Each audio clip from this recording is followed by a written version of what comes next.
Semangat salam SFD, semangat fraternitas Dina. Di hari ini kita ketemu lagi di materi yang baru mengenai Kerajaan Ternate. Nah, Kerajaan Ternate ini berkaitan dengan Kerajaan Tidore dan juga ada nanti beberapa perjanjian-perjanjian dengan negara-negara Spanyol dan juga negara-negara Portugis. Nah, seperti apa kisah dari perkembangan kerajaan Islam yang ada di Kerajaan Ternate? Silahkan simak video pembelajaran kita berikut ini. Hari ini kita akan membahas mengenai sejarah masuknya agama Islam ke daerah Maluku, khususnya untuk Kerajaan Ternate. Nah, sebelum kita membahas lebih jauh, kita harus mengetahui apa tujuan pembelajaran kita. Tujuan pembelajaran kita itu dengan mempelajari sejarah perkembangan kerajaan Islam di Maluku, khususnya Kerajaan Ternate. Siswa diharapkan mampu menganalisis dan mengetahui sejarah awal masuknya agama Islam di daerah Maluku.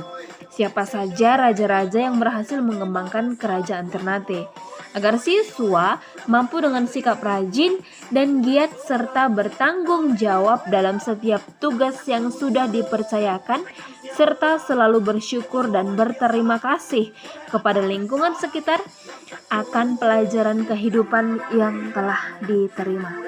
Nah, langsung saja, Kerajaan Ternate itu diketahui melalui beberapa sumber. Yang pertama, itu adalah Kitab Negara Kartagama mengatakan bahwa Maluku itu dibedakan dengan Ambon, yaitu Ternate. Berarti Maluku berbeda dengan Ternate. Itu kata kitab dari Negara Kartagama.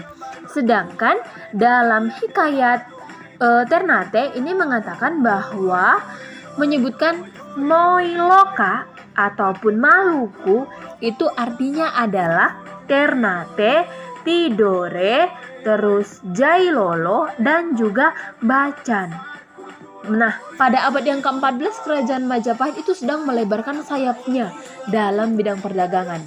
Mereka juga mengatakan bahwa telah menjalin kerjasama dagang dengan berbagai pelabuhan seperti ada Tuban, Gresik, Hitu, Ternate, Tidore, bahkan sampai dengan Ambon.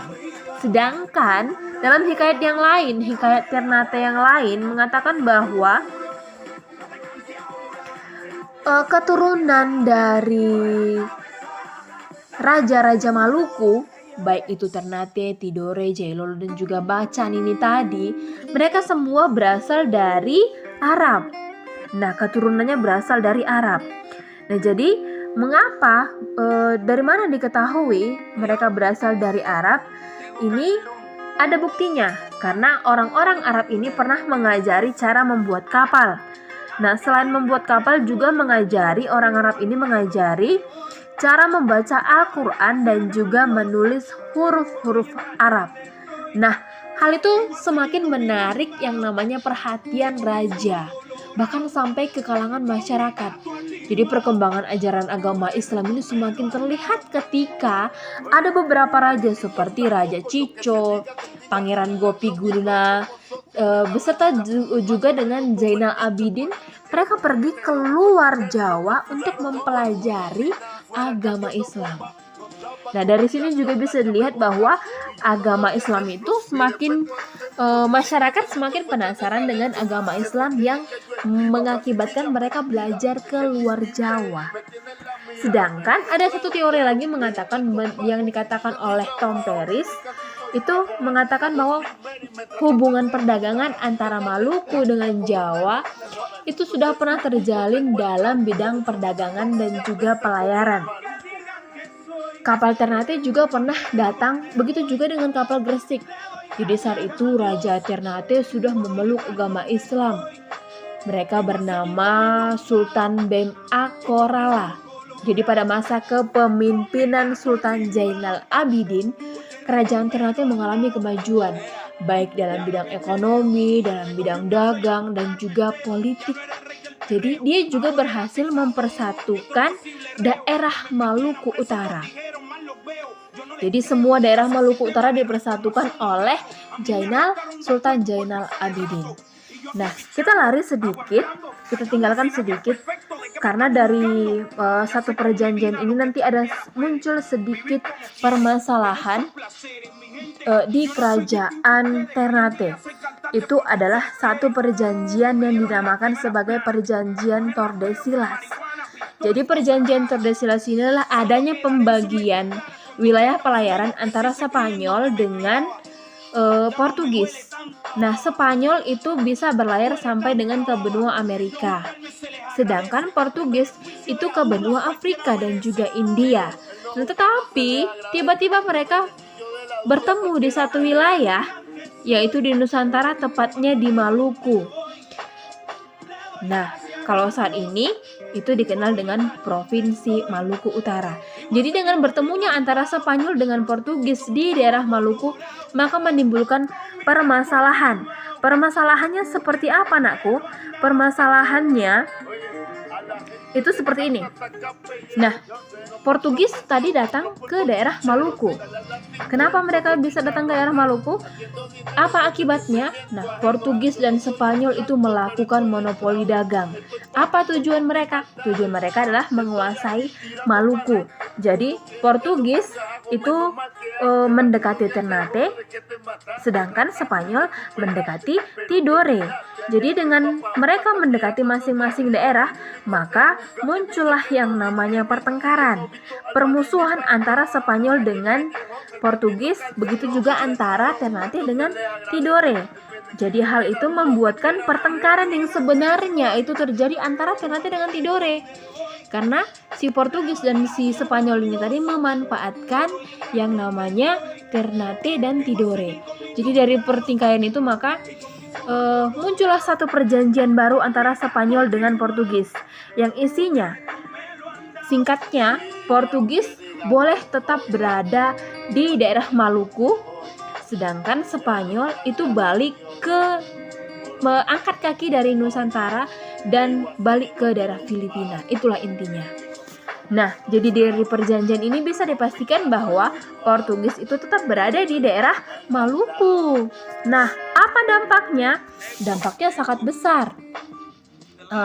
Jadi dampaknya itu seperti salah satu dari dampaknya itu Sultan Khairun ini ingin mengusir yang namanya orang-orang Portugis, karena sudah barang tentu Portugis ini tidak disenangi sama orang-orang Maluku, termasuk Ternate dan juga Tidore, karena mereka sudah pernah diadu domba oleh antara Ternate dengan Tidore.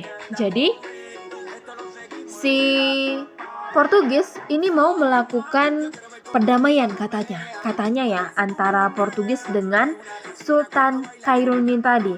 Nah, terjadilah kesepakatan, katanya, "Hei Sultan Khairun, mari kita bertemu." Nah, pada saat bertemuan itu ternyata si Portugis ini membuat cara licik. Di tengah jalan dia berpikir bagaimana caranya nanti Sultan Khairun ini bisa saya bunuh. Nah, akhirnya sebelum terjadi yang namanya kesepakatan antara Sultan Khairun dengan pihak Portugis, maka terlebih dahulu Sultan Khairun ini membunuh Portugis ini membunuh yang namanya Sultan Khairun. Nah, walaupun Sultan Khairun dibunuh, tidak semata-mata perlawanan itu berhenti di situ saja. Ada satu tokoh yang bernama Ba'abullah. Jadi Ba'abullah ini melanjutkan yang namanya perjuangan dari Sultan Khairun. Ba'abullah ini berhasil mengusir Portugis dari Ternate. Jadi dengan keberhasilannya ini tadi, maka Sultan Ba'abullah ini dikenal dengan sebutan sang penakluk 72 negeri. Kenapa? Karena dia sudah berhasil menaklukkan Maluku dan menyatukan kembali Maluku tadi yang sudah terpecah-pecah ini tadi akibat Portugis dan Spanyol, ini kembali dipersatukan oleh Sultan Ba'abullah. Maka dia dinobatkan menjadi salah satu pahlawan nasional yang ada di Indonesia. Nah, itu dia mengenai kerajaan Ternate.